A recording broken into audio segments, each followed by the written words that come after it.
नमस्कार। अच्छा, एक बात बताइए, क्या आपके साथ भी कभी ऐसा हुआ है? देखिए, साल 2021 या 22 का वो दौर याद कीजिए, जब बाज़ार में बहुत ज़बरदस्त मंदी के बाद बाज़ार थोड़ा चढ़ने लगा था और बहुत सारे नए-नए आईपीओज़ आने शुरू हो गए थे। जब भी आप टीवी खोलो, तो यही मिलता था कि भाई ये कंपनी ले लो, वो कंपनी ले लो, खरीद लो, खरीद लो। अच्छा, यार दोस्त भी थे, वो भी सबसे आप एक दूसरे से बात कर रहे थे और बोल रहे थे कि भाई ये खरीद लो, वो खरीद लो। और फिर आपने भी सोचा कि यार जब सब बोल रहे हैं तो अच्छी कंपनी होगी, और आपने अपनी सेविंग्स निकाली और उसे मल्टी बैगर समझ के डाल दिया। एक्चुअली होता यही है कि जब हम इन्वेस्टिंग करते हैं तो अपने दोस्तों से पूछते हैं कि आ, उनसे बात करते हैं, उन्होंने कोई बता दिया तो हमने खरीद लिया। किसी कहीं सुन लिया कि यार ये बहुत अच्छी कंपनी है, उसमें लगा दिया। मुझे याद है कि जब मैं एक मीडिया हाउस में हुआ करता था उस वक्त, बड़ा मीडिया हाउस था। सब लोग बस उस वक्त इन्वेस्टिंग की और स्टॉक मार्केट की बात करते थे और एक दूसरे से बस यही पूछते थे कि यार कौन सा वाला है जो बढ़िया रिटर्न देगा, मुझे बता दो, मुझे बता दो। कोई ये नहीं सोचने को तैयार था कि भाई इसके बारे में कुछ रिसर्च कर लें, कुछ जान लें। सब नए नए स्टॉक मार्केट में आ रहे थे।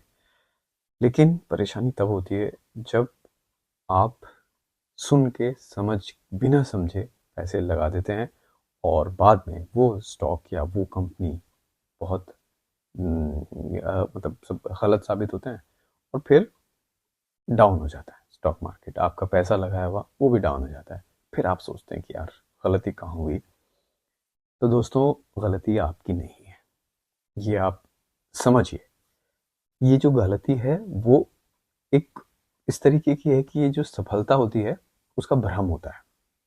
जैसे हम ये मान लेते हैं कि भाई ये कंपनी बहुत बड़ी है, सफल है, एकदम हर चीज़ अच्छी है, तो ये सफल ही होगी।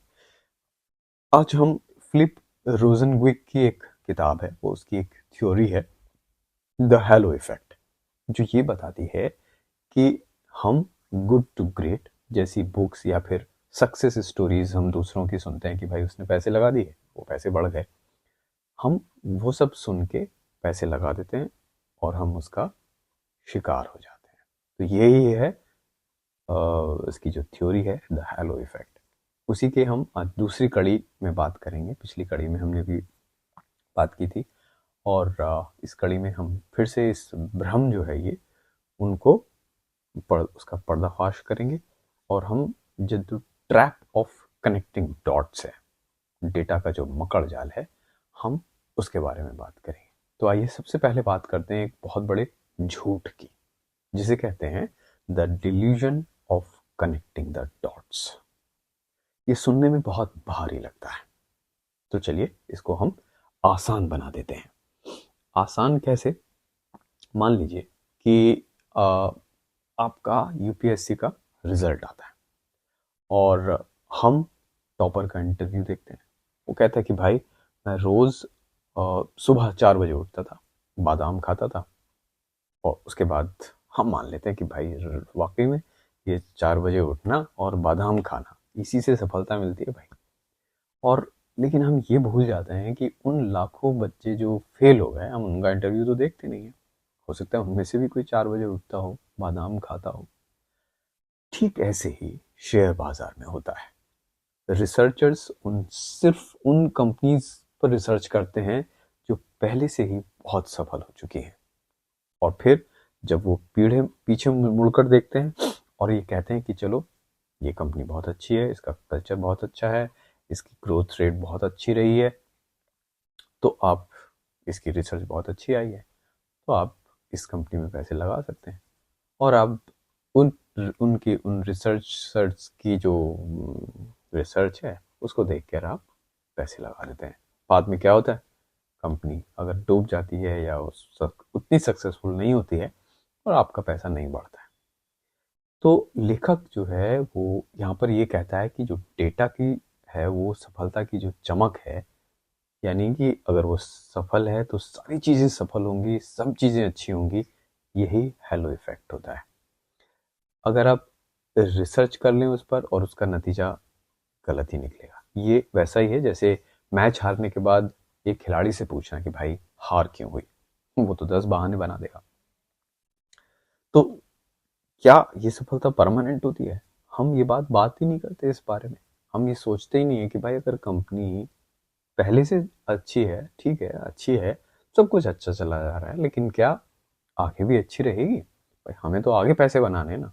पीछे जो हुआ वो तो अच्छा हुआ, लेकिन अब आगे क्या?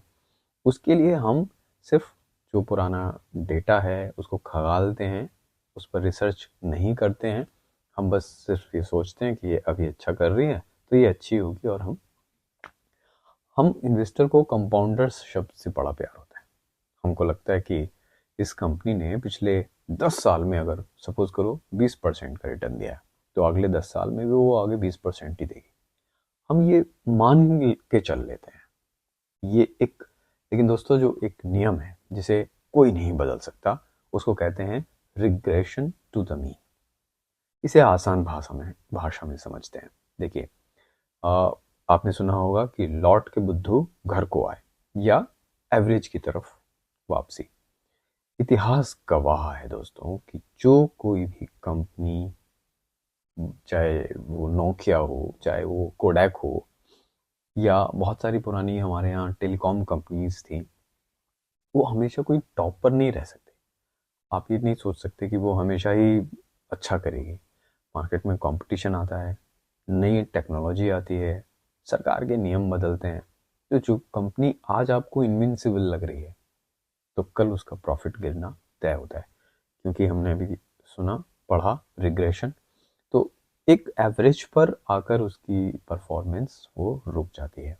तो पास्ट परफॉर्मेंस का चार्ट देखकर आप अगर पैसा लगा रहे हैं तो आप ये सोच समझ कर लगाएं। आप एक बहुत बड़े रिस्क में हैं। ये एक थियरी है एक्चुअली। ऐसे ही अ, अगर हम रियलिटी चेक करते हैं, तो जैसे कि सवाल ये उठता है कि अगर हम एक इन्वेस्टर हैं तब हम क्या करें? अगर हम एक इन्वेस्टर हैं उसके तौर पर हम क्या करें? तो देखिए, ये समझना बहुत ज़रूरी है कि किसी भी कंपनी की सफलता सिर्फ उसके सीईओ या उसके मैनेजमेंट के हाथ में नहीं होती है। कोई भी कंपनी है, उसकी सफलता की किस्मत होती है, सही टाइमिंग होती है, बाहरी हालात होते हैं। अब सपोज कीजिए अभी बहुत अच्छी कंपनी चल रही है, लेकिन ट्रम्प ने आके सारा टैरिफ लगा दिया। तो क्या हुआ? हमारी मार्केट अभी तक ढंग से चल ही नहीं पा रहा है। सबके पोर्टफोलियोज डाउन है। जितना आपने पिछले 4-5 सालों में कमाया, इन आने वाले 4-5 सालों में आप उतना ही कमाएंगे, इसकी कोई गारंटी नहीं है। क्योंकि कभी युद्ध आ जाता है, कभी ट्रम्प आ जाता है, कभी कुछ और आ जाएगा, कभी कुछ और आ जाएगा। तो हालात जो हैं वो बदलते रहते हैं। तो इसलिए कंपनी का मैनेजमेंट हालांकि वही रहता है, लेकिन कंपनी फिर आगे अच्छा करे नहीं करे ये ज़रूरी नहीं है। तो इसलिए इससे ये सीख मिलती है कि हमको, आप एकदम अंधभक्त की तरह न बने किसी भी कंपनी के प्रति।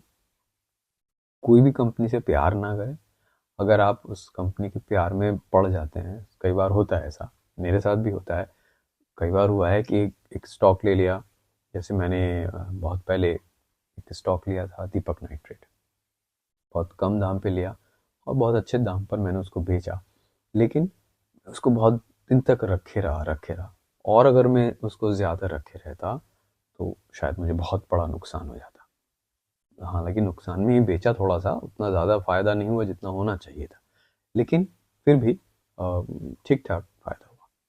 तो अगली बार जब भी कोई आप मैगज़ीन पढ़ें, या कोई दोस्त आपसे कहे, या किसी कंपनी में पैसा लगाने के लिए और बोले कि भाई ये तो दुनिया की बेस्ट कंपनी है, तो थोड़ा संभलिएगा, थोड़ा रुकिएगा, एक लंबी सांस लीजिएगा और खुद से पूछिएगा कि भाई क्या ये कंपनी वाकई इतनी मजबूत है?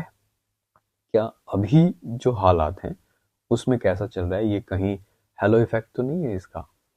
और उसके डेटा को पढ़िएगा, उसके डेटा के बारे में जानिएगा, तब आप उसमें पैसे लगाइएगा।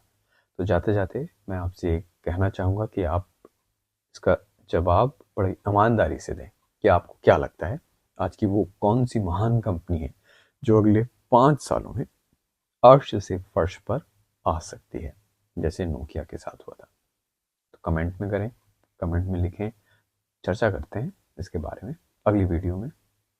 और अगर आपको ये वीडियो पसंद आया हो तो लाइक और सब्सक्राइब ज़रूर करें। मिलते हैं ऐसे ही एक इंफॉर्मेटिव अगली वीडियो में। अगली वीडियो भी मैं इसी हेलो इफेक्ट का एक सीरीज़ है, उसका अगला एक सीरीज़ अगला वीडियो मैं बनाऊंगा। और आपको कैसा लगा वीडियो ज़रूर बताइएगा।